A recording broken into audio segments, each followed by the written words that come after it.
This is what's wild in New Hampshire by wildlife biologist Eric Orff. Hey, it's midwinter. Can't prove it, but I'm here with Dr. Pam Hunt. Dr. Pam Hunt from the Hampshire Audubon. We're up at the Hampshire Audubon this morning. Gonna ask Pam the question that has been traveling and echoing across the state.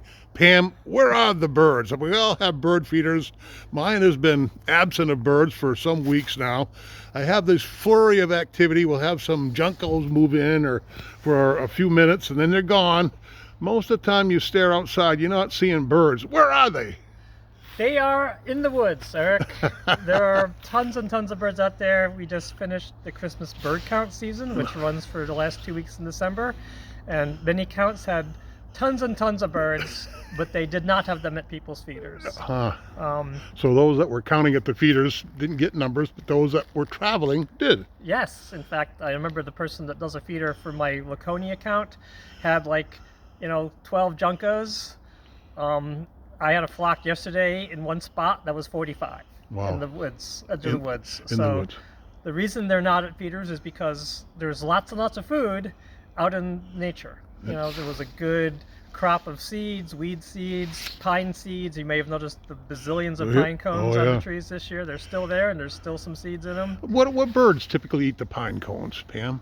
I had red-winged blackbirds in a pine tree yesterday doing it. Really? But normally it's chickadees will, nuthatches will. There's lots of red crossbills around, relatively speaking, and they're specialized at taking seeds out of cones. So look into the pines. Look in the pines, look in shrubby edges where there's lots of goldenrod and little weed seeds and all that sort of thing. And the rest where the juncos are, they might go through your yard, like you said, Eric, and they'll continue on. Oh, that's on their circuit.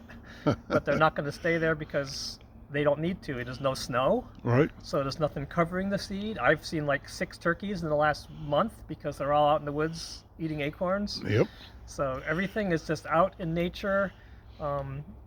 And there's certainly no indication that anything is less common than usual, like the things that are here, chickadees, cardinals. Okay, the usual suspects. Right, and some things like juncos and white-throated sparrows are higher than normal because they sometimes just go up and down. This has been a really big year for juncos. There's pine siskins everywhere in the woods.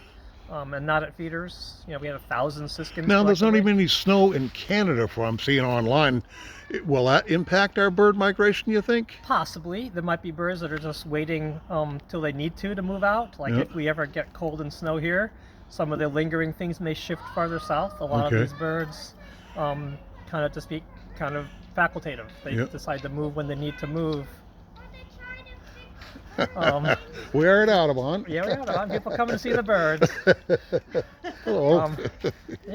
Come to visit them. We have an eagle behind us. We haven't heard him squawk yet, but he's there.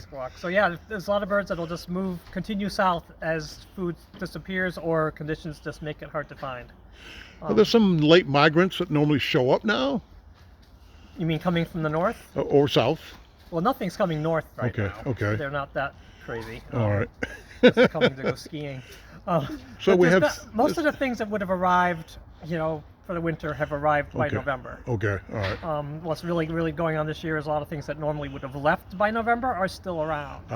Because there's lots of food and there's no snow. Okay. So there's all sorts of sparrows lingering. There's random warblers around. So we may actually have more birds than usual. Yeah, there's probably more birds than usual. Just species-wise, more birds than usual. Okay. And lots of juncos, lots of siskins, lots of white-throated sparrows. Those are all really common right now. Yep. But they're not in your yards. They're not in your yard. So get outside, take a walk, have a look, get your Merlin out and listen for them. And get your binoculars and go to the edge of the sunny spot in the morning where there's lots of shrubs and wetland and see what's there. See your birds. All right, Pam. So the birds have not disappeared. They're just not in your yard. So get outside, enjoy the birds. Come up to New Hampshire Audubon. Come take a look at the eagle. You can get in and visit them during opening business hours, right? From 9 to probably 4 or something like that? And you can walk back here when the building is closed because, they don't lock that up. All right. So you can come see the eagles whenever you want. So if you're missing your birds, come visit the eagle. Thank you very much, Pam. This is wildlife biologist Eric Orff for What's Wild in New Hampshire.